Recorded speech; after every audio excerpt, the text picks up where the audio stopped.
नमस्कार मित्रांनो, एन के गॉडफारमध्ये सर्वांचं स्वागत.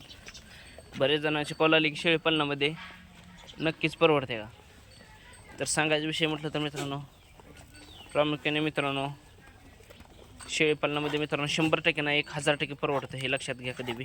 कारण की मित्रांनो आता 2025 सालामध्ये मित्रांनो आता आमच्याकडे मित्रांनो 780 रुपये किलो हा मटणाला प्रत्येक किलोला भाव आहे हे लक्षात घ्या. तर सांगायचा विषय म्हटलं तर मित्रांनो शेळीपालन का परवडते, तर शेळीपालनापासून मित्रांनो प्रामुख्याने तुम्हाला वेट गेन आली गेली पाहिजे. कारण की जर तुम्हाला वजन जर मित्रांनो तुम्ही शेळीपालनामध्ये जर प्रामुख्याने काढत गेला तर मित्रांनो तुम्हाला शेळीपालनामध्ये 100% नाही 1000% परवडतं जातं हे कधी पण तुम्ही लक्षात घ्या. कारण की मित्रांनो 2025 सालामध्ये शेळीपालन करणाऱ्यांची संख्या अगदी थोड्या टक्क्यामध्ये म्हटलं तर मित्रांनो चालेल, आणि मीठ ही प्रामुख्याने उत्पादन घेणाऱ्यांची संख्या कमी आहे. आणि मित्रांनो आता प्रत्येक हॉटेल झाले आहेत, प्रत्येकाला मित्रांनो हे बोकडाचे किंवा त्यापासून त्यांचा योग्य त्यांना मोबदला मिळत राहत असतो. तर सांगायचा विषय म्हटलं तर मित्रांनो तुम्ही 2025मध्ये 100% नाही 1000% मित्रांनो शेळीपालन केलं गेलं पाहिजे. कारण की ह्यातून मित्रांनो लाखो रुपयाचा नफा आहे का, तर आहेच मित्रांनो. आमचा मित्रांनो 10 ते 12 वर्षाचा अनुभव आहे मित्रांनो ह्यामध्ये. कारण की ह्यामध्ये प्रामुख्याने तुम्हाला फक्त वजनच पाहिजे. शेळीपालन का परवडतं मित्रांनो, सांगायचा विषय म्हटलं तर मित्रांनो शेळीपालन म्हणजे मित्रांनो जर तुम्ही मित्रांनो शेळीला खायला टाकलं गेलं आणि तुम्ही बाकीची काही जर कामं करत बसला तर मित्रांनो सांगायचा विषय म्हटलं तर तुम्ही त्यामध्ये मित्रांनो त्या शेळीची वजन वाढ चालूच राहत असते हे कधी पण लक्षात घ्या तुम्ही. जर मित्रांनो सांगायचा विषय म्हटलं तर तुम्ही जर मित्रांनो शेळीपालनामध्ये चारा टाकून जर तुम्ही मित्रांनो बाहेर फिरायला जर गेला तरी त्या शेळीची वजन वाढ ही चालूच राहत असते कधी पण लक्षात घ्या. त्या शेळीची वजन वाढ पण चालू राहत असते आणि त्या मित्रांनो त्या शेळी गाभण असेल तर त्या पोटामध्ये पिल्लांची वजन वाढ ही चालूच असते. जर तुम्ही मित्रांनो बाकीची काही जर कामं करत राहत असला तरी त्यांचं वजन वाढ चालूच राहत असते. कारण की मित्रांनो हा असा धंदा नाही की त्यामध्ये मित्रांनो तुम्हाला रेग्युलर बसूनच थांबावं लागते किंवा त्यामध्ये तुम्हाला कुठल्या गोष्टीचा अडचण येत असते. अडचण मित्रांनो थोडीफार येत असते, अडचण काही विषय नाही. महत्त्वाचं म्हणजे मित्रांनो शेळीपालन तसा बारीक विचार केला तर अवघडच काय नाही हे लक्षात घ्या. पण मित्रांनो जेच त्याच्या सांभाळण्यानुसार जेच त्याचा मोबदला राहत असतो. सांगायचं एक विषय म्हटलं तर मित्रांनो शेळीपालन 2025मध्ये आमच्याकडे प्रामुख्याने 780 रुपये किलो आहे. प्रत्येक किलो मटणाला भाव आहे हे कधी पण लक्षात घ्या तुम्ही. तर 780 रुपये किलोमीटर 1 किलोला मटणाला भाव असल्यावर मित्रांनो शेळीपालन का परवडत नसेल हे लक्षात घ्या. कारण की आजच्या काळामध्ये जर 2025च्या युगामध्ये सांगायचं म्हटलं तर प्रत्येक किलोला मित्रांनो 780 रुपये किलो कशालाच दर नाही कधी पण लक्षात घ्या तुम्ही. कुठलंही फळ घ्या, कुठल्याही बागा घ्या, त्यामध्ये कशालाच तुम्हाला इतका दर नाही कधी पण लक्षात घ्या. इतका दर तुम्हाला कशामध्येच नाही. कारण की मित्रांनो सांगायचा विषय म्हटलं तर शेळीपालन काही सुद्धा अवघड नाही. शेळीपालनामध्ये मित्रांनो कमीत कमी तुम्ही अगदी थोडक्यात 10 शेळ्या जर सांभाळल्या गेल्या तर 10 शेळ्यापासून तुम्हाला मित्रांनो अगदी भरपूर प्रमाणात भरपूर टक्के म्हटलं तर मित्रांनो प्रॉफिट राहत असते कधी पण लक्षात घ्या. कारण की शेळीपालनामध्ये मित्रांनो 100% नाही 1000% पैसे राहत असतात. 10 शेळ्यापासून कमीत कमी मित्रांनो तुम्ही जर ब्रिडिंगवरती तुम्ही काम केलं, ब्रिडिंगवरचा फार्म सक्सेस केला तर मित्रांनो तुम्हाला कमीत कमी 3 ते 4 लाख रुपये आरामशीर राहत असतात. कारण की ब्रिडिंगवरचं मित्रांनो पिल्लं हे जास्त किमतीला जात असतं. आणि तुम्ही अगदी सोप्या ह्याच्यामध्ये केलं मित्रांनो तुम्ही कटिंग मार्केटचा जर तुम्ही फार्म चालवला गेला तर कटिंग मार्केटसाठीही मित्रांनो तुम्हाला अगदी 1 नंबर रिझल्ट येत असतो. आणि कटिंग मार्केटसाठी मित्रांनो तुम्हाला कलर नाही, बाकी शेळी कुठल्या जातीचे हे काही नाही, फक्त तुम्हाला त्यामध्ये मित्रांनो वेट गेन आली पाहिजे. आणि वजन वाढ जर तुम्हाला त्यामध्ये प्रामुख्याने तुमच्या लक्षात आली गेली तर शेळीपालन मित्रांनो काही सुद्धा अवघड नाही कधी पण तुम्ही लक्षात घ्या. आणि शेळीपालनामध्ये मित्रांनो लाखो रुपये आहेत का, तर नक्की आहेत हे कधी पण तुम्ही लक्षात घ्या. कारण की मित्रांनो कमीत कमी 10 शेळ्या सांभाळल्या तर मित्रांनो 14 महिन्यामध्ये 2 वेत होत असतात. आणि एका वेताला कमीत कमी मित्रांनो तुमची कमीत कमी निव्वळ प्रॉफिट म्हटलं तर 15,000 रुपयाच्या प्लस मित्रांनो तुम्हाला एक शेळी देत असते. तर मित्रांनो 15 10 1.5 लाख रुपये एका येताच होत असतात मित्रांनो. आणि ते मित्रांनो 7 महिन्याचे 1.5 लाख, तर 14 महिन्यामध्ये मित्रांनो तुमचे कमीत कमी 1.5 लाख रुपये 3 लाख रुपये उत्पन्न होत असतं मित्रांनो. तर 3 लाख रुपये उत्पन्न जर मित्रांनो आपल्याला कमीत कमी 10 शेळ्यापासून उत्पन्न निघत असेल तर मित्रांनो शेळीपालन का परवडत नसेल हे लक्षात घ्या. आणि मित्रांनो 100% नाही 1000% निघत असतं उत्पन्न हे लक्षात घ्या. आणि शेळीपालन अवघड काही नाही मित्रांनो, फक्त थोडासा योग्य वेळेवरती योग्य थोडासा उपचार करावा लागतो. आणि मित्रांनो शेळी जर तुमच्या क्वालिटीची असेल तर मित्रांनो योग्य उपचार करण्याची सुद्धा गरज लागत नाही. कारण की ती शेळी मित्रांनो आजारीच पडू शकत नाही हे लक्षात घ्या. जर तुम्ही शेळीची निवड करताना चुकला तर मित्रांनो थोडाफार त्यामध्ये प्रामुख्याने थोडाफार अडचण येऊ शकते नाही असं नाही. तर अडचण काय येऊ शकते मित्रांनो. तर मित्रांनो जर समजा तुम्ही मित्रांनो शेळीपालनामध्ये थोडाफार नियोजनाचा फरक राहत असतो. जर तुमचं नियोजन चुकलं गेलं थोडंफार तर थोडासा फरक राहत असतो, नाही असं नाही. तर मित्रांनो सांगायचं एकच विषय म्हटलं तर मित्रांनो 10 शेळ्यापासून तुम्हाला कमीत कमी मित्रांनो 2.5 ते 3 लाख रुपये निव्वळ प्रॉफिट राहत असतं मित्रांनो. फक्त तुम्ही शेळ्याचं योग्य नियोजन थोडंसं असलं गेलं पाहिजे आणि मित्रांनो शेळ्या तुमच्या थोड्याशा क्वालिटीच्या असल्या गेल्या पाहिजेत, हे कधी पण लक्षात घ्या. जर तुमच्या थोड्या शेळ्या क्वालिटीच्या असेल तर मित्रांनो तुम्हाला 100% नाही मित्रांनो 1000% प्रॉफिट राहत असतं, कधी पण लक्षात घ्या. हे पाहू शकता आपल्या फार्मरची पिल्लं आहेत मित्रांनो, अशा प्रकारची पिल्लं आहेत मित्रांनो. आणि नक्कीच कमेंटमध्ये सांगा आपली शेळ्यांची पिल्ले कशी आहेत. तर मित्रांनो सांगायचा विषय म्हटलं तर आता तुम्ही पाहू शकता 2025मध्ये कुठल्याही मित्रांनो जर तुम्ही शेती केली तर शेतीमध्ये मित्रांनो पैसे मिळतात नाही असं नाही, पण ज्या पद्धतीत आपल्याला जेवढ्या कष्टामध्ये तेवढं पैसे पाहिजे ते किंवा तेवढं प्रॉफिट पाहिजे तेवढं प्रॉफिट मिळत नाही, हे लक्षात घ्या. कारण की सांगायचा विषय एकच म्हटलं तर शेतीमध्ये मित्रांनो कुठलाही व्यवसाय करा त्यामध्ये मित्रांनो तुम्हाला थोडंफार अडचण येत असते आणि अडचणीशिवाय पैसा नसतो, हे तुम्ही कधी पण लक्षात घ्या. सुरुवातीला अडचण येऊ शकते मित्रांनो कुठल्याही धंद्यामध्ये. आम्हाला पण नॉर्मल मित्रांनो थोडीफार अडचण आली असेल, पण आम्हाला शक्यतो जास्त अडचण काल नाही मित्रांनो, कारण की आमचा जुना अनुभव आहे आणि शेळ्या आपल्या मित्रांनो शेळ्या आपल्या जातीतल्या आहेत आणि जुन्या वंशाळीतल्या आपण शेळ्या राखलेल्या आहेत. हिरनावाट शेळ्या आहेत मित्रांनो.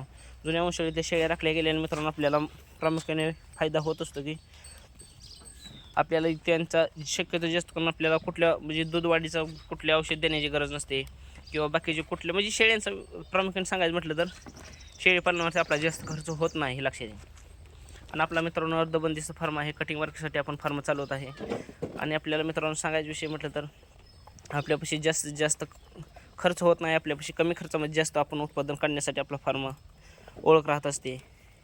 आणि सांगायचा विषय म्हटलं तर मित्रांनो शेती केली तर मित्रांनो शेतीमध्ये ज्या पद्धतीत आपल्याला जेवढा कालावधी जात असतो आणि जेवढा खर्च करतो त्यामध्ये तेवढा प्रॉफिट नाही एवढा आपल्याला शेळीपालनामध्ये मित्रांनो 100% नाही मित्रांनो 1000% प्रॉफिट राहत असते, कधी पण लक्षात घ्या. कारण की हे तर मित्रांनो तुम्ही जर मित्रांनो सांगायचा विषय म्हटलं तर तुमची शेळी आजारी जर असली ती जर विकायची म्हटलं तर मित्रांनो तुम्हाला घरपोच घरनं येऊन शेळी घेऊन जातात, हे कधी पण लक्षात घ्या. तसं बाकीच्या जर तुमचं मित्रांनो शेती केली मित्रांनो तर शेतीमध्ये जर तुम्हाला प्रामुख्याने जर पावसाने तुमचे पिकाचं नुकसान झालं तर मित्रांनो त्याला मित्रांनो काही सुद्धा पर्याय नसतो, त्याला डायरेक्ट तुम्हाला नांगरणीच करावं लागत असते. तसं हे जर नाही मित्रांनो शेळीपालनात जर तुमचं एखादी गरडू लहान आजारी जर मग मित्रांनो त्याचं अगदी लास्टच्या स्टेपला जर आलं गेलं तरी मित्रांनो त्याला तुमचे व्यापारी 10,000 वस्तू तिथं 8,000 किंवा 6,000 किंवा 4,000 घेऊन जातात, पण मित्रांनो ह्याचा लॉस होत नाही. कारण की हे तुमचं कितीही मित्रांनो जागेवरती आलं तर मित्रांनो हे घेऊन जातात, हे तुम्ही कधी पण लक्षात घ्या. आणि सांगायचा दुसरा फायदा म्हणजे मित्रांनो जर तुम्ही आता मित्रांनो आता इथं खायला टाकलं गेलं आहे मी आणि मी जाऊन मित्रांनो बाकीची कामं बघत बसलो किंवा मी कुठे जर फिरायला जर गेलो तर मित्रांनो इथं मित्रांनो शेळ्यांची काय अडचण नसते, हे कधी पण लक्षात घ्या. कारण की शेळ्यांची वाढ ही चालूच असते. मी मित्रांनो कुठं जर फिरायला गेलो तर शेळ्यांची इथं वजन वाढ चालूच असते किंवा ती शेळ्यांची पोटामध्ये वाढ ही चालूच राहत असते. त्यासाठी मित्रांनो शेळीपालन परवडतं, हे कधी पण लक्षात घ्या. फक्त थोडंसं तुमचं थोडंफार नियोजन असलं गेलं पाहिजे, हे लक्षात घ्या. जर तुमचं थोडंफार नियोजन असलं गेलं तर मित्रांनो शेळीपालनामध्ये काही अडचण नाही. हे पाहू शकता हे शेळीची मित्रांनो ही 3 पिल्लं आहेत. नक्की कमेंटमध्ये सांगा शेळ्यांचे आपले पिल्ले कसे आहेत. तर सांगायचा विषय फक्त मित्रांनो म्हणतो की शेळी थोडीशी जातीतली असल्यामुळे पिल्लं वगैरे अगदी अतिशय मस्त सुटतात, हे कधी पण लक्षात घ्या. आणि मित्रांनो सांगायचा विषय म्हटलं तर बाकीच्या जो व्यवसाय करण्यापेक्षा ह्या व्यवसायामध्ये जास्त प्रॉफिट आहे.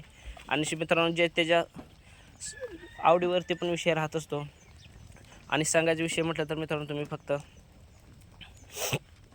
शेळीपालन केल्यामध्ये प्रॉफिट का राहत असतं तर बाकीच्या मित्रांनो शेतीमालाला मित्रांनो पाहिजे तसा दाम मिळत नाही, कधी पण लक्षात घ्या.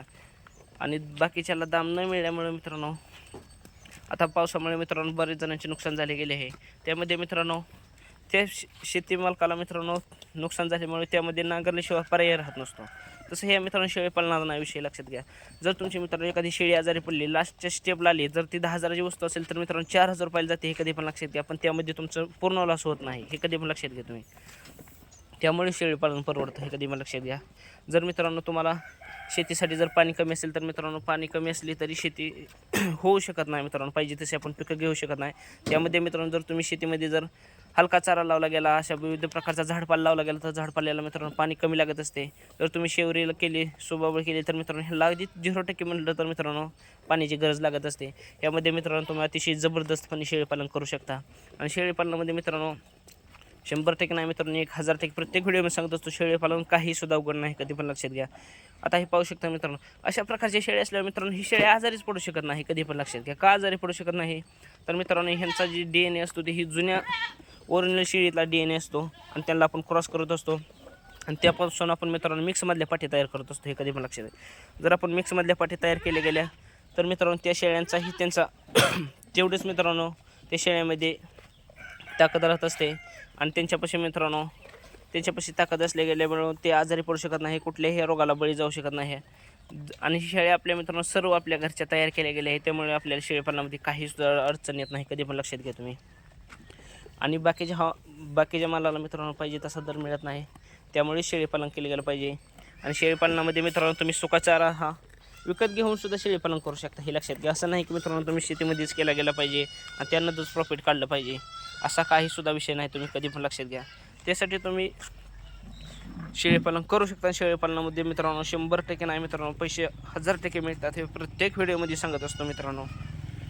आणि प्रत्येकाने मित्रांनो, कारण की आताचे सांगायचे विषय म्हटलं तर मित्रांनो लोकसंख्येच्या मानानं मित्रांनो शेळीपालन करणारे अगदी 0% आहे मित्रांनो. कारण की पहिले कसं होतं मित्रांनो, प्रत्येकाच्या घरी शेळ्या मेंढ्या असायच्या. आता मित्रांनो जागेच्या अभावी मित्रांनो बंदिस्त गोठं चालत आहेत आणि बंदिस्त फार्मवरती मित्रांनो शेळ्या ह्या अगदी 0% आहेत आणि कमी आहेत मित्रांनो. कारण की जो आता मित्रांनो शेळीपालनामध्ये जो टिकेल त्याचा मित्रांनो प्रॉफिट 100% नाही 1000% जर राहत असतं, कधी पण आम्ही सांगत असतो, लक्षात घ्या.